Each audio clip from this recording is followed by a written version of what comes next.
Bonjour à toutes et bonjour à tous et bienvenue pour une dernière vidéo de présentation de l'univers de Tented Grail. Je suis toujours en compagnie de Robin, auteur et coordinateur de la gamme. Salutations. Salut. Et Robin, cette fois, je vais te demander de nous parler un petit peu du cadre du jeu. On va faire une vidéo un petit peu focalisée sur l'univers. Donc voilà, parle-nous un petit peu du cadre du jeu, s'il te plaît. Alors le cadre du jeu, il y a plusieurs choses. Mhm, On va faire des vidéos de présentation pour, vraiment vous je pense, vous détailler un peu plus l'univers de Tented Grail.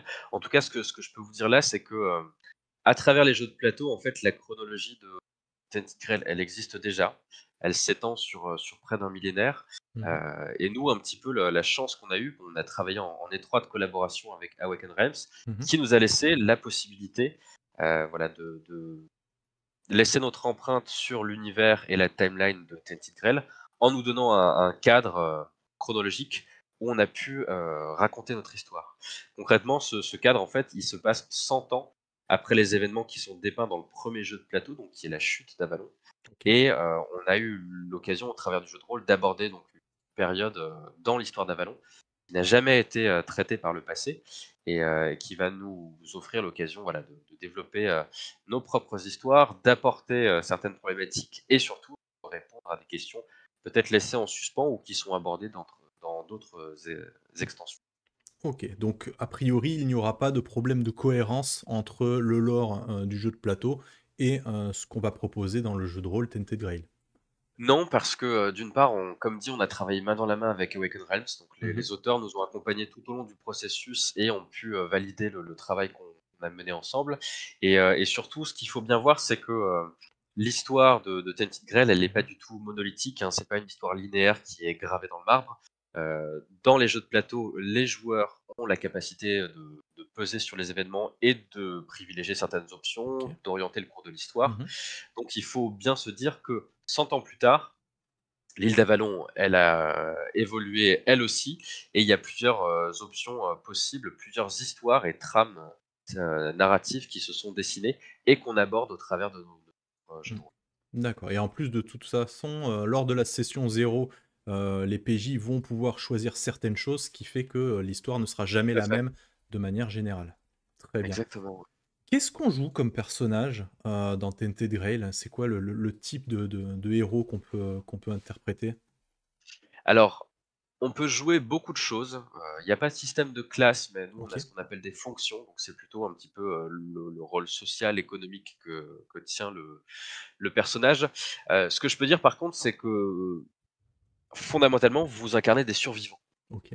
Pourquoi? Parce que 100 ans, après donc ce qu'on appelle la chute, d'Avalon, donc qui est, le démantèlement, l'effondrement de la civilisation humaine en Avalon, il y a quelques communautés, autonomes qui sont parvenues, à survivre au brouillard du Weird et aux nombreux dangers de l'île. Mais, ces communautés, elles s'accrochent à la vie, elles défendent, leur survie au quotidien, à la force des armes et des sacrifices. Donc vous êtes un survivant et vous faites partie de ce reliquat d'humanité qui est appelé à édifier une nouvelle société, mais surtout, avant ça, comprendre ce qui s'est passé et essayer de rassembler les dernières poches de survivants qui sont disséminées aux 4 coins de l'île. D'accord, impeccable. Tu as dit qu'il n'y avait pas de système de classe. Est-ce qu'il y a Ouais. quelque chose qui va remplacer ça ou qui va permettre une certaine orientation vers un personnage spécifique? Oui, vraiment, il y a un système de ce qu'on appelle les couleurs. Mhm. Parce que vous allez le voir en gros, les personnages que vous incarnez, même si c'est des gens du commun, ça peut être des humbles, ils ont quand même, quelque chose qui les différencie du reste de la population et ils sont appelés à marquer l'histoire d'Avalon de leurs faits d'armes d'une manière ou d'une autre. Comment ça se traduit? C'est que, chaque personnage dans le groupe se voit attribuer une couleur. Ok, Et en gros, cette couleur, c'est plutôt une sorte de trame, de cadre narratif, ok, qui va donner au personnage un petit peu des concepts, humains, moraux, parfois éthiques aussi, qui vont le guider dans sa vie de tous les jours ok, et qui vont vous permettre un petit peu d'écrire votre personnage en fonction. La ok. couleur, elle est très importante parce qu'elle va permettre au personnage de se révéler, notamment au travers d'un narratif qui lui est spécifique et surtout, de s'élever, d'une manière que je vous laisse, découvrir dans le jeu de rôle. Mais l'idée, c'est que la couleur, elle est fondamentale, elle est vraiment constitutive de l'identité du personnage et elle va l'accompagner tout au long de son cheminement personnel et de son histoire en aval. D'accord. Est-ce que les couleurs sont là, pour faire 100 RP ou est-ce que ça a quand même une utilité mécanique dans la résolution, dans le système?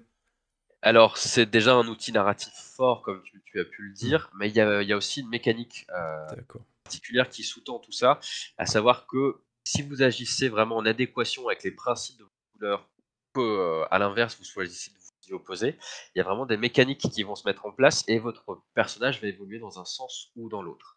OK. Heu, Vous allez voir vers quoi il va tendre, mais l'idée, c'est bien qu'à travers de vos actes et de vos décisions, vous puissiez manifester, la couleur qui sommeille en vous et OK, peut-être devenir autre chose qu'elle.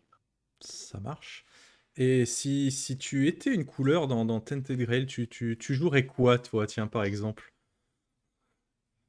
Hem, c'est une bonne question, je crois que j'ai naturellement un amour, pour la couleur rouge qui Mmh. est, une couleur, proche du chaos, qui est très instable, Mmh. mais qui est en même temps une sorte de spasme libertaire, qui est cette volonté de vivre, envers et contre tout, de se, défaire de ses chaînes et c'est une thématique qui est, très présente dans le jeu de rôle et heu et j'ai eu la chance dans les playtests d'avoir, une joueuse qui incarnait, voilà, la couleur rouge et qui a joué son personnage vraiment magnifiquement.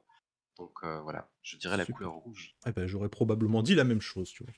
Merci beaucoup, pour, tes réponses. De toute Merci façon, à toi. encore une fois, vous aurez l'occasion, d'en apprendre plus, en regardant notre actual play. Je vous dis à très bientôt. Merci Robin et à Merci bientôt. à toi. Ciao tout le monde. Bye bye.